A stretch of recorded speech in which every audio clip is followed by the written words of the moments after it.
Most people don't feel safe inside. And until we have a safe enough space to actually feel how unsafe I feel, that will never change. And a lot of the conversation about psychological safety is very shallow. You hear that's a buzzword in the corporate world now. It's shallow, a lot of it. Because until we actually can feel safe enough to feel how insecure we really feel, we'll never feel safe. Welcome to the Purpose Studio. I'm your co-host, Nida Al-Relami. Now, let's get into today's episode. Excited to have this conversation with you because I just feel like it's coming at a time in my life where I'm really starting to think about how to embody some of these skills as a leader and an entrepreneur. And my universe is just so interesting because it just puts in orbit the people and the conversations that I've been needing to have lately. And you're one of them. So we'll get into it with the episode. If you just want to give an intro to who you are, who is Nicholas, and what is matrix development, and about your book, I'm someone who is living and teaching a path of transformation, largely in the corporate world. And that is based on the realization that we've normalized living in a very small part of reality that is dominated by thinking and disconnected us from many other parts of ourselves that actually have huge levels of intelligence.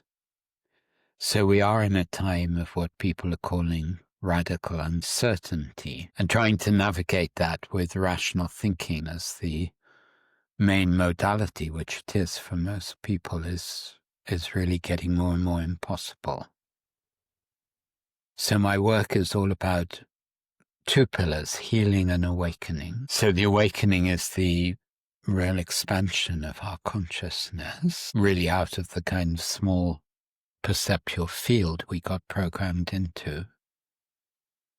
And the healing is where we meet all the traumatized of ourselves and our lineage. And we do that in a way of unconditional, radical inclusion and feeling everything. So those are the kind of pillars of my work. And matrix development is the site that supports all my teaching. And people can also book sessions there with my team and so on and so forth. And all our media is on the site. And I've done a lot of interviews and podcasts. And Leader as Healer is the first solo book I wrote, which came out in 2022. And in a way that was totally astonishing, won the UK Business Book of the Year award in 2023, which, was a tremendous boost professionally. So I work with very senior leaders. I teach at one of the world's top business schools in Switzerland. And the work is, and I also teach coaching in a very radical way, which enables very experienced coaches to open to completely new possibilities of what it means to do transformational work with people. So you coach coaches. Yeah, I train coaches. Yeah.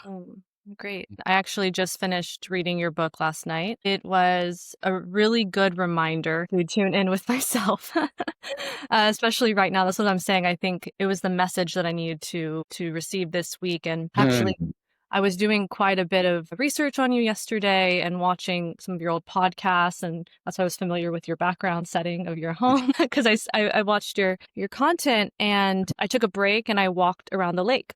My home. And, I was thinking, I should go home and read more of his book. And I said, actually, I think this is what Nicholas would want me to do, is to walk around the lake and feel the embodiment of this piece. And so, how beautiful. Yeah. And so I just wanted to, before we get into more of the questions, I wanted to talk a little bit about the Purpose Studio and also why I brought you as a guest for our first season. And then the other part, I do want to give a little bit of intro about me, because I think it ties so beautifully into the conversation for today. Great.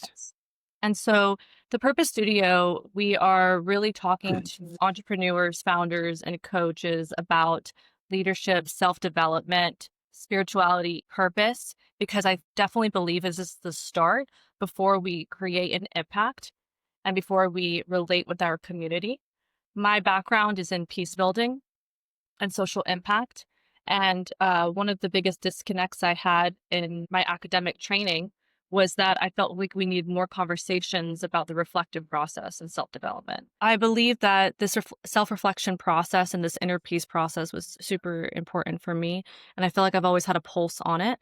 But I think now I'm in a season of really trying to embody it more than intellectualizing it. So that's why I feel like this conversation is really exciting for me today, because I didn't realize I wasn't doing that from an emotional place. I was intellectualizing inner peace and not really feeling it and going through the emotions. And the other part of it is I started an entrepreneurship journey, and I'm building a community platform called Peace Lab. And it's to really bring in these inner peace modalities and to talk about them and do that education and then spread what I call peace expansion, because I believe that everybody has peace building within them. And I'm bringing this all up to say that I am trying to learn how to embody what I'm building at the moment.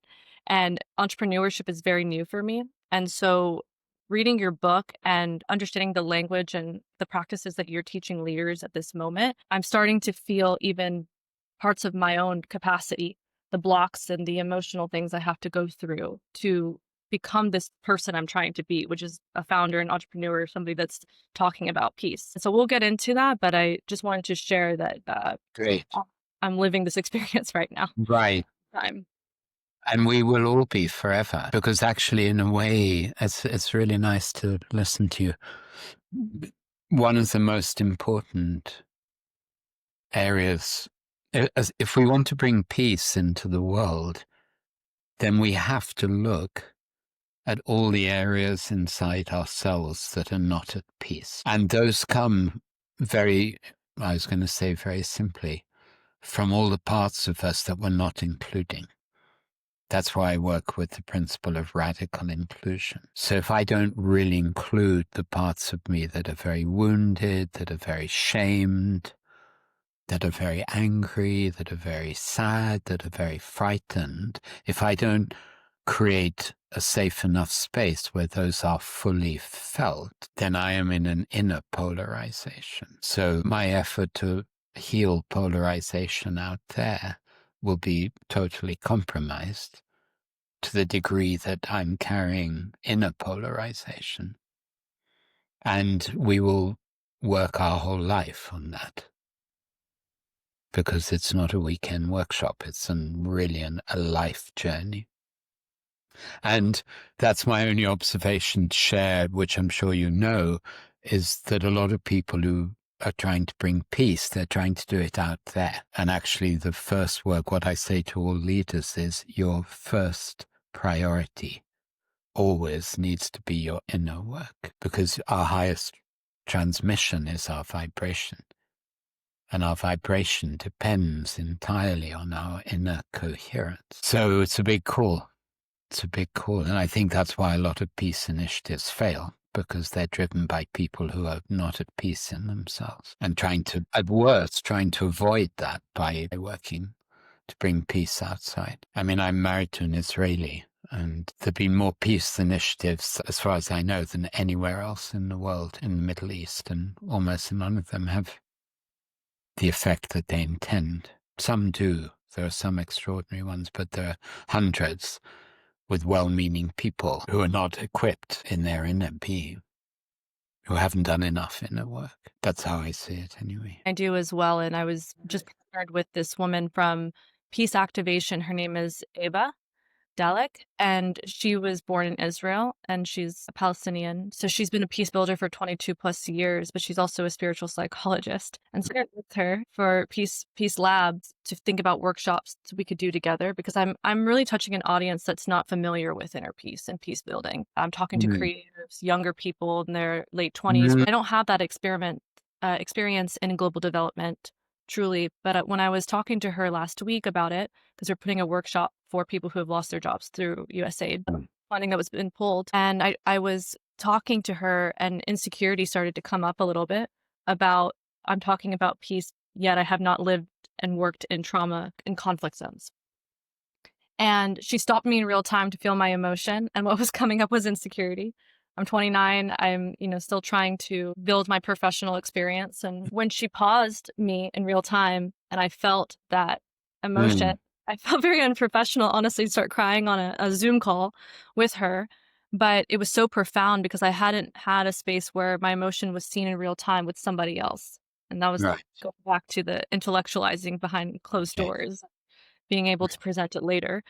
And so, I witnessed it in real time, my emotion, and she said, "Don't forget who you are because it's felt in your DNA." My background's Afghan. My mom is Afghan. I haven't lived there, but, because of intergenerational trauma, it lives within me, and, I think it was, such a big blessing, honestly, to not live in that area or have that career path because I'm supposed to be doing something completely different. But I think a lot of it came up and I'm still processing it. And this is why I think it's so interesting. And what I really like about your work is that even thinking about entrepreneurship or leadership or working in corporate, it's not separate from this growth. You beautifully described there on what you experienced on the call. That's an essence of my work. I'm doing that all the time with people, making that safe space. And that's the one thing we will always avoid. We'll always kind of try and get our way around that, as you say, by intellectualizing or because, and not because we're wrong or bad, but because that's our programming and because we never had a safe space and we don't feel safe. That's very, very real. Most people don't feel safe inside. And until we have a safe enough space to actually feel how unsafe I feel, that will never change. And a lot of the conversation about psychological safety is very shallow. You hear that's a buzzword in the corporate world now. It's shallow, a lot of it. Because until we actually can feel safe enough, I'm going to repeat myself, to feel how insecure we really feel, we'll never feel safe. That's exactly what I mean by radical inclusion. Everything is to be included, everything. So long as we're trying to get above that or heal that or fix that, we're just avoiding it. Despair, hopeless, powerless. We have to fully feel all of those. Fully feel all of those things. Otherwise, our actions are driven by an effort not to feel. So, as you said, not only are they not separate, they can't be separate. Or we will simply transmit into the world our inner fragmentation, because everything we don't feel inside is driving us, however good our intentions are. That's really the barrier. We don't even realize, brute force is Exactly. going to get us there. Yeah. If we imagine if we were taught that at school. Even in the home as well. Exactly. And you're saying, about your Afghan heritage, you've not lived there. And yet a lot of it is for sure living inside you and can only be accessed by gradually slowing down enough to feel all of your interior, little by little by. And then you would find some of it is your personal biography. And then there would most probably be layers of that are beyond your personal biography, that are in your more collective biography, let's say, given what a troubled region it is, like many, and given what's happened to women there as well. I felt very seen when she said that because I even forgot. We always look out here for the metrics of our Right. success or where we Exactly. are in life, and we're holding something in the body. This is one of the most fundamentally important shifts of all, is to stop looking out there. When leaders come to me and they present a situation they need to fix, and I'm like, no, no, no, no. We're going to see what's happening in you. Because once we've done that, your whole perception of out there will be different. And wanting to fix out there is very often just a way of not looking inside. I'm doing training with her for 9 weeks first before I can learn how to be a peace building practitioner. Wonderful. Yeah, so it's very scary, when Yeah. to think about that's what's needed, but I've been feeling it like all over my body, this fear, this almost trauma response to this change. That's why I know it's the truth, honestly, Yeah. because it's such a protection mechanism that I didn't even Yeah. realize I had. I mean, really good for you that you're Mhm. You're saying yes, But it's because I'm trying to build something that is this, right? And I can't do that unless I go through the process myself, and so, um 100%. yeah, and I think I'm really happy that my world is showing me more thought leaders and coaches like you, because I've had a very unique, unconventional professional career path. And Mm. I think it was because I was always spiritual and I didn't, what I knew about the corporate setting was that it wasn't going to be conducive to who I was fully. And it's just from, the stereotypes and what I see about that kind of landscape. And so the question I have for you is, what is the pushback or some of the biases that come up with working with teams and leaders in this space and teaching them, how to be embodied in their emotions and within themselves? I think there is ultimately only one real pushback, which gets intellectualized in myriad ways. And the real pushback is we're afraid to feel. And that has to be fully understood and respected and explained why we're so afraid to feel and why we'll come up with statements like, we don't do vulnerability, we're professionals, and all of that kind of nonsense. So first, what's needed often is a very cognitive conversation in order for people to make sense of the fact that if you really want to have high level critical thinking, if you really want to be at your highest level of performance, then I'll show you how.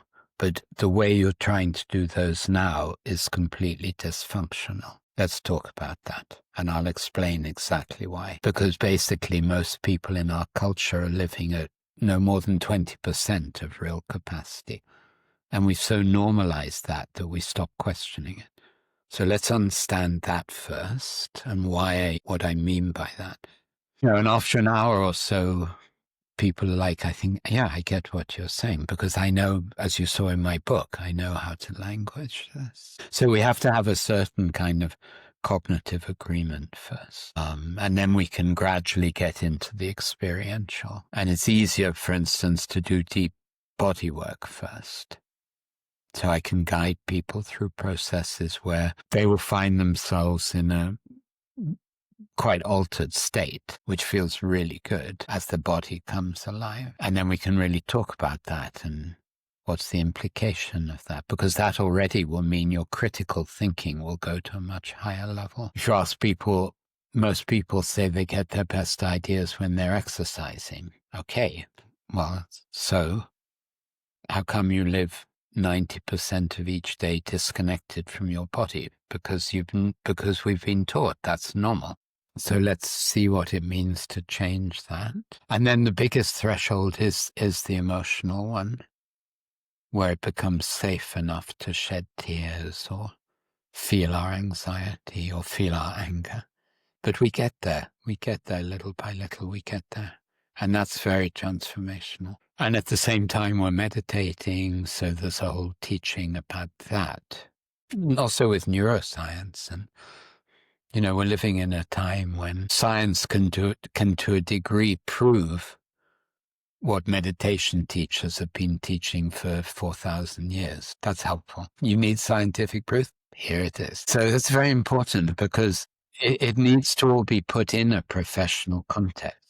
We're doing deep personal development in order that you're going to perform at a much higher level professionally. Let me give you a simple example. A lot of teams I've worked with bring in a simple practice of starting meetings with 2 minutes silence. Why? Because they found that when they do that, they have a much higher level conversation. So if someone says, yeah, but that's ridiculous, we don't have time for that. No, the real Google Translate of we don't have time for that is that if you go quiet for 2 minutes, you'll start to feel how anxious you are. And let's not judge that. Let's just see the truth of that.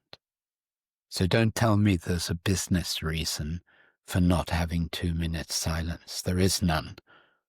Because if it's proven that you're going to have much better conversation, your argument is wiped off the map. The only reason you don't want to do that is it's scary.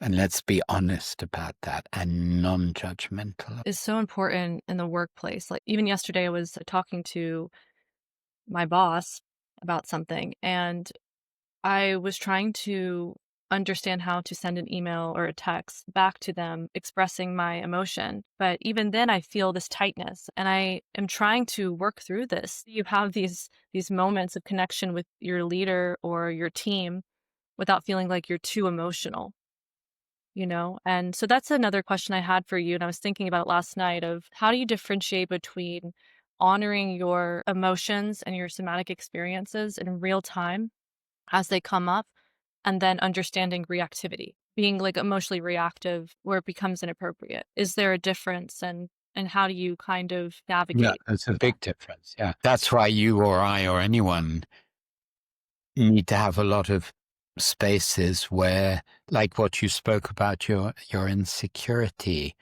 you need to have spaces where you can feel all the layers of that. And then it will gradually alchemize and it will not come up in your experience. Not because you fixed it, but because it's metabolized inside. I feel this because as soon as I felt it and journaled about it, it's not living in me anymore. You know, it was like a thing of the past because I was able to process it. And I think that's the thing that people are not really understanding is that they bury it so deep. First of all, there are many layers of it. And secondly, there's often a limit to how much we can do on our own. Because we all have inbuilt massive regulation systems inside us, which will only permit us to go a certain.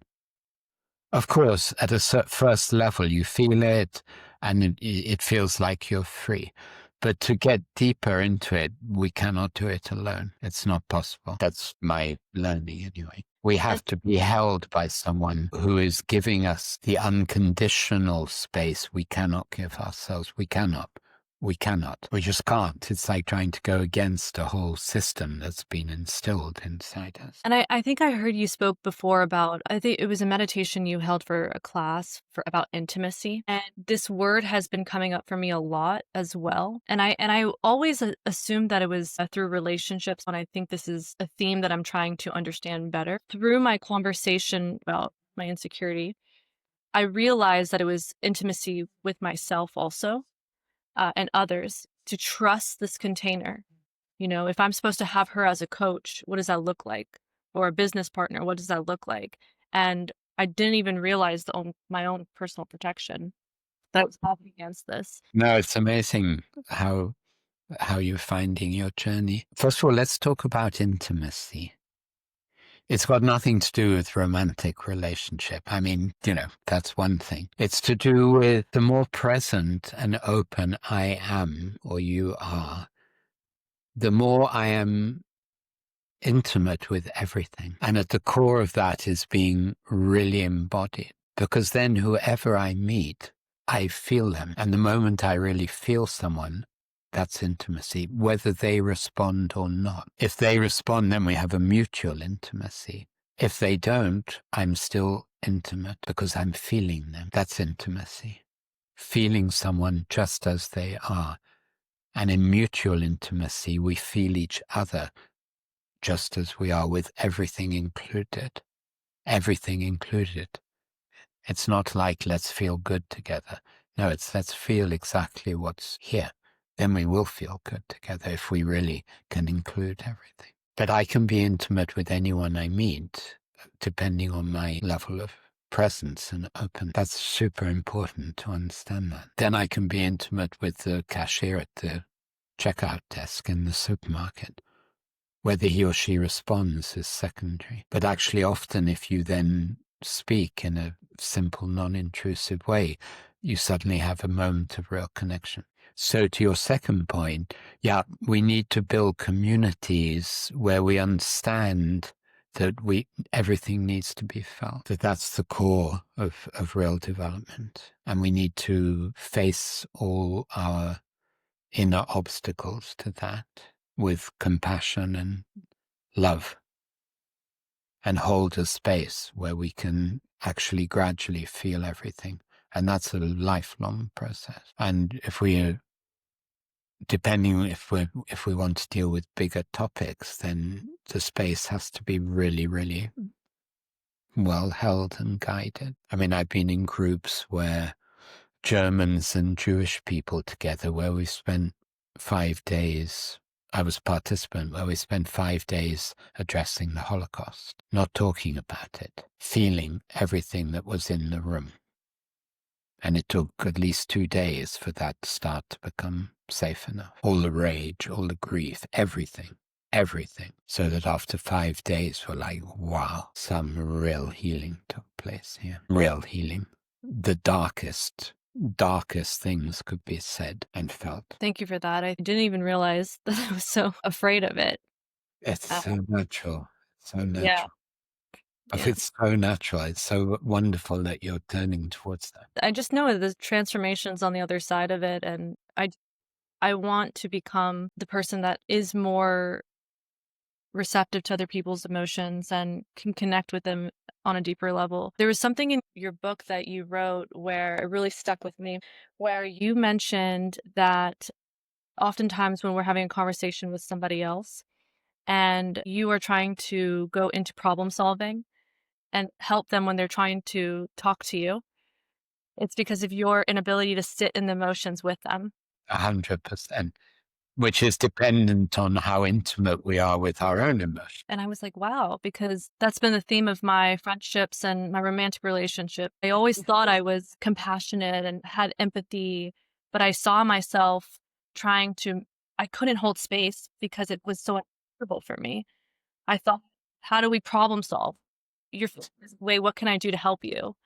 And I was interrupting them. Exactly. How amazing that you really seeing that, because you were in the old program, what we're programmed to do. It's amazing that you really see that. A lot of that is, I want to help you because it's too difficult for me to feel. You talk about this a lot, exile from emotion and this collective numbness. And if you want to elaborate more on these concepts and also how do we see it right now in our world? Because it just seems to be getting worse, you know? Well, first, you, like all of it, you need to understand this will be a lifelong process of getting more connected. It's so important because we want to make everything like a weekend. No, we're talking about a lifelong journey. I think we're living in a huge collective numbness, almost like an amnesia. On an individual level, it starts when we're very young, when we have some strong feeling, let's say, and all that would be needed would be that our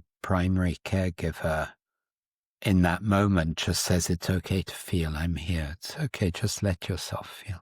Because then the feeling will move through us. But most of us, most of the time, didn't have that. So we were alone with this intensity of feeling. And our correct survival mechanism was to numb it over and over and over and over. And we numbed it by tensing our body and restricting our breathing, which is why most adults are completely disconnected from their body and mostly just breathing up here. So body work is an essential, and that's exile. That is exile, because we're actually not feeling much of life at all. And yet we normalize that. And then you look at most people are trying to do a lot of things to feel a bit, or at least to not look at how they don't feel, and so on and so forth. So that's why body work is so important as part of our unwinding of the numbness. And then that's why the emotional work is so important as well. And we find that we touch layers that go back to when we were 4 or 5 or 3 or 2 eventually, or not. It can be quite quick, actually, depending on person's readiness, because what we're doing is we're unwinding all the numbness, basically, in order that we can feel more alive and feel more connected to ourselves, to other people. As you so beautifully said, I cannot hold space for you if I'm not open and present and embodied. I will just intellectualize with you and we'll have a kind of conceptual conversation. And until we wake up, we'll just carry on in that kind of amnesia until something in us says, hey, I realize there's much more possible than this. I was just coaching a CEO this morning, really lovely man, who's been super successful, and he's just waking up to how much of himself has been offline and beginning to really embark on a transformational journey with how uncomfortable that is as well. And I think more and more people are waking up in that respect. It seems to be part of the time. It's like the old ways of trying to be happy are just not working so well, which is exciting and scary as well. In my early 20s, I was operating from brute force. I think it was Great. I love it. very. I think I know what you mean. Yeah. Yeah, I had a very warrior. Like powering through everything. The oldest of immigrant parents in the US. I thought I was going to save the world, So I had a mission, but it was so interesting because I never got to the places I wanted to professionally because I was operating from that place. Yeah, right.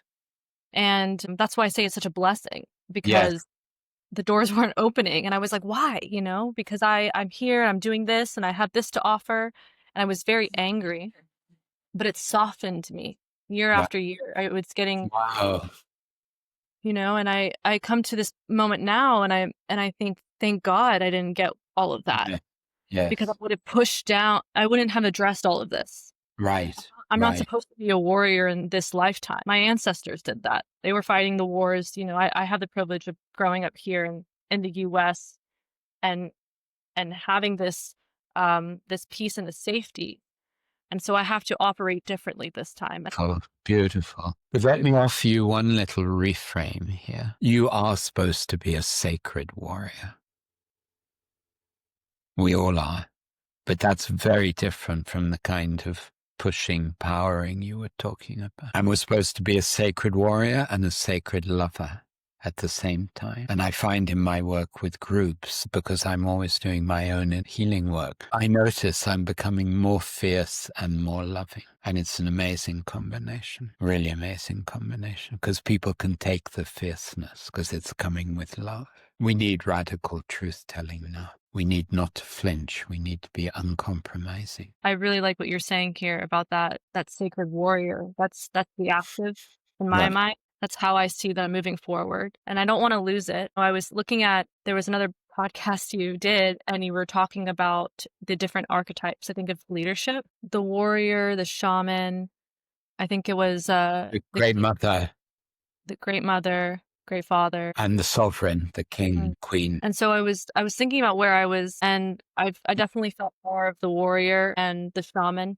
That's the dynamic side of that model. And you were talking about the places that we feel uncomfortable in, and it really exposed something about me, because I saw some of those more shadowy elements of my personality, which were maybe the flakiness or the unorganized or ungrounded aspects that come in from the more structured archetype. Yes. Yeah. The sovereign. Yeah. The very logical order.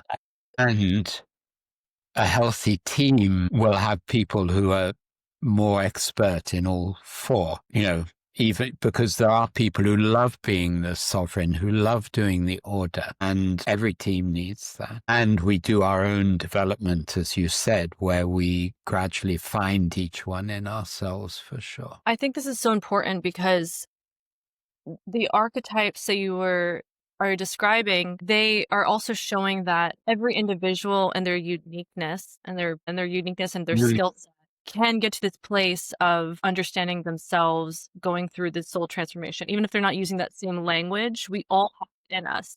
If a team of creatives working with engineers. How do you celebrate the gifts each has and really look at how they dance together? And how can I find the engineer in me? And how can you find the creative in you? Because there is when we're more stuck in one, we will often judge one of the others, right? And, I'm a musician as well, and it's interesting just to look at it musically. Like many highly creative musicians have total reverence for Bach, J.S. Bach, who on one level is the complete embodiment of order, except that he took order to a transcendent level. And if you sit and you listen openly to a Bach piece, you can go into a very transcendent state. It's so interesting that some of the most creative musicians I know, they're like, Bach is the master, the ultimate master. It's fascinating. Even I was listening to an interview most recently with Sting, because I saw him in Rome recently, which was fantastic. It was a great interview about his creative process. What does he do every day when he's not on tour? Plays Bach for 2 hours. Incredible. And described him as our master. This is our master. So we have the opposite polarities, ultimate meeting together. Yeah, and I think because I was rejecting the sovereign so much. Yep. It just is the container for my creativity, you Yeah. know? And I had to understand. Well, there's a deeper level of the sovereign.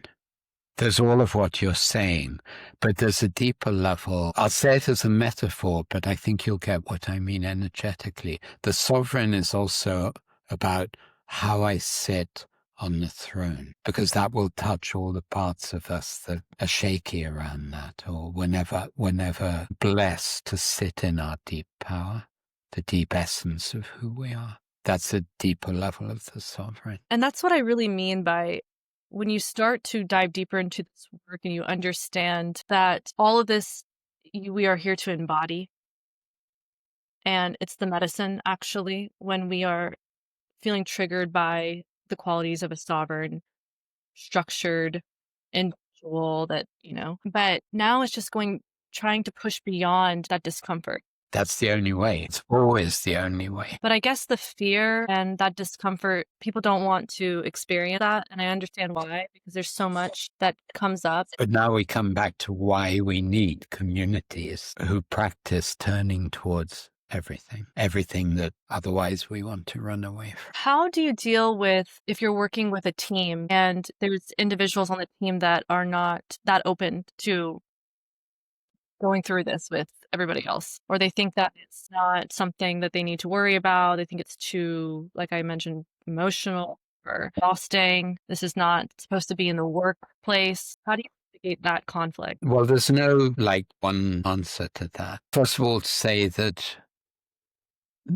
there are many people who will just say no to what we're talking about. And that's how it is. One of my teachers said recently, if you want to know the limit of your power, try and work with someone who's saying no to you. I don't want to go there. I don't want to look at myself, because you will have no entry. So that needs to be accepted, not judged. Secondly, it will all depend to what degree that person is having a destructive impact. Because some people are closed, but it's okay. And they can even kind of accept that, something other people are more open. So it all depends on what's the actual fabric of the team. That's a very big question. And what's becoming toxic. I mean, I've been in organizations where the top team are very open and the chief executive is not.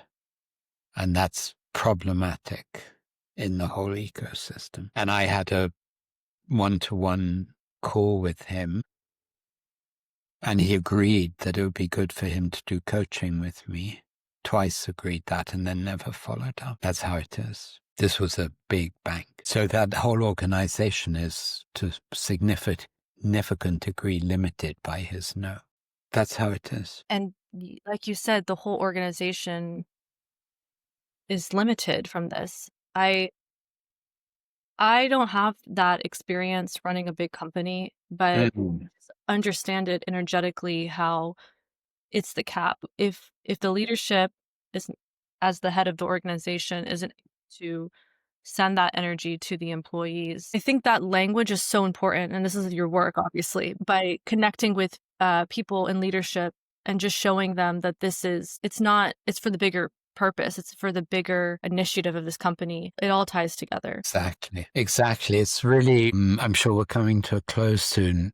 First of all, I want to really honor your journey. It's amazing to hear what you're beginning to really understand and knowing what you need to turn towards. Secondly, you're really reminding me that I've had an intention that went a bit dormant to work with young leaders of your age. And this kind of inner work that we've been talking about today has to be the foundation. Otherwise, we'll just keep repeating the past with the best of intentions, but we'll keep repeating the past. And the past is so traumatized and creating such dysfunction. Yeah, it's extremely important right now because people are not connecting with their workplace. They're in the work environment where they're supposed to be doing impact, but they don't feel connected to the leadership or the team. We're not taking care of each other internally. And so I think this generation that I'm a part of really about wanting to be in spaces that are authentic, for them to see that this work really matters and is part of it. It's important because people are losing hope.